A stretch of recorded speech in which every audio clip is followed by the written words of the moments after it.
ಹುಬ್ಬಳ್ಳಿಯ ಶ್ರೀಕಾಂತ್ ಮನೆಗೆ ಶ್ರೀರಾಮ್ ಸೇನೆಯ ಮುಖ್ಯಸ್ಥ ಪ್ರಮೋದ್ ಮುತಾಲಿಕ್ ಭೇಟಿ ನೀಡಿದ್ದಾರೆ. ಶ್ರೀಕಾಂತ್ ಪೂಜಾರಿ ಅಪಘಾತದ ಫೋಟೋ ತೋರಿಸಿದ್ದಾರೆ. ಅವರ ಪುತ್ರ ಮಂಜುನಾಥ್ ಅಂದರೆ ಅವ್ರಿಗೆ 6 ತಿಂಗಳ ಹಿಂದೆ ಒಂದು ಆಕ್ಸಿಡೆಂಟ್ ಆಗಿತ್ತಂತೆ, ಅದರಲ್ಲಿ ಗಾಯಗೊಂಡಿದ್ರು ಶ್ರೀಕಾಂತ್ ಪೂಜಾರಿಯನ್ನ ಬಿಡಿಸ್ಕೊಡಿ ಅಂತ ಹೇಳಿ ಕೈ ಮುಗಿದು ಬೇಡ್ಕೊಂಡಿದ್ದಾರೆ ಪೂಜಾರಿ ಕುಟುಂಬಸ್ಥರು ಮುತಾಲಿಕ್ ಅವ್ರ ಮುಂದೆ.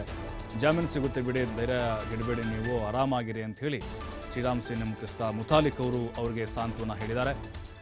ಶ್ರೀಕಾಂತ್ ಮತ್ತು ನಿಮ್ಮ ಮನೆ ಅಯೋಧ್ಯೆ ತನಕ ಹೋಗಿದೆ, ರಾಮನಿಗಾಗಿ ಹೋರಾಟ ಮಾಡಿದ್ದಕ್ಕೆ ದೆಹಲಿ ತನಕ ಹೋಗಿದೆ, ಅಂದರೆ ಈ ವಿಚಾರ ಅಲ್ಲಿವರೆಗೂ ಮುಟ್ಟಿದೆ ಅಂತ ಕರ್ನಾಟಕದ ಹುಬ್ಬಳ್ಳಿ.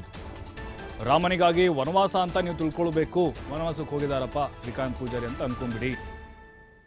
ಶನಿವಾರ ಶ್ರೀಕಾಂತ್ ಪೂಜಾರಿ ಬರ್ತಾರೆ ಅಂತ ಹೇಳಿ ಒಂದು ವಿಶ್ವಾಸ ಮಾತುಗಳನ್ನು ಮುತಾಲಿಕ್ ಅವರು ಅವ್ರ ಕುಟುಂಬಸ್ಥರು ಹೇಳಿದ್ದಾರೆ. ಜೊತೆಗೆ ಅಪಘಾತ ಆದಂತಹ ಒಂದು ಫೋಟೋವನ್ನು ಕೂಡ ಸಂದರ್ಭದಲ್ಲಿ ಅವ್ರ ಪುತ್ರ ಮಂಜುನಾಥ್ ಮುತಾಲಿಕ್ ಅವರು ತೋರಿಸಿದ್ದಾರೆ.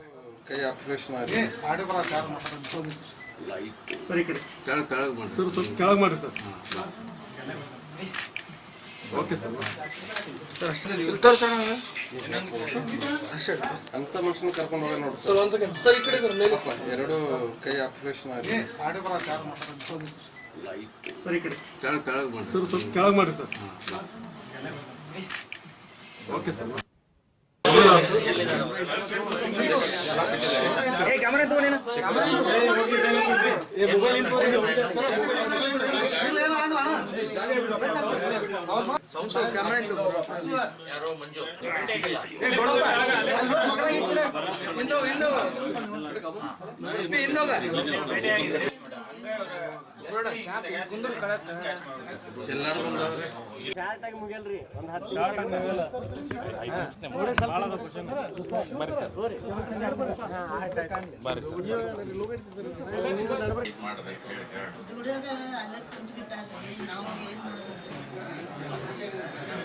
ಶ್ರೀಕಾಂತ್ ಪೂಜಾರಿ ಇವರ ಮನೆಗೆ ಇವತ್ತು ಭೇಟಿ ಕೊಟ್ಟಿದ್ದೇನೆ. ನಾಳೆಗೆ ಒಂದು ವಾರ ಆಗತ್ತೆ. ಅವ್ರ ಮನೆಯವರು, ಅವರ ಮಕ್ಕಳು, ಅವ್ರ ಚಿಕ್ಕಮ್ಮ, ಅವ್ರ ಅಣ್ಣ ಎಲ್ಲ ಇದ್ದಾರೆ. ಅವರು ಆತಂಕದಲ್ಲಿದ್ದಾರೆ, ಬಿಡುಗಡೆ ಆಗುತ್ತೋ ಇಲ್ಲೋ ಮತ್ತು ದುಡಿಯೋವನು ಅಂತ. ಅವರು ಆಟೋ ಓಡಿಸಿದರೆ ಅವ್ರ ಜೀವನ ನಡೆಯುತ್ತೆ. ಸೊ ಅಂಥ ವ್ಯಕ್ತಿನ ಕಾಂಗ್ರೆಸ್ ಸರ್ಕಾರ ಅಮಾನುಷವಾಗಿ, ಅಮಾನವೀಯವಾಗಿ ಬಂಧನ ಮಾಡಿದ್ದು ಶ್ರೀರಾಮ್ ಸೇನೆ ಸಂಘಟನೆ ನಾವು ಖಂಡಿಸ್ತಾ ಇದ್ದೀವಿ.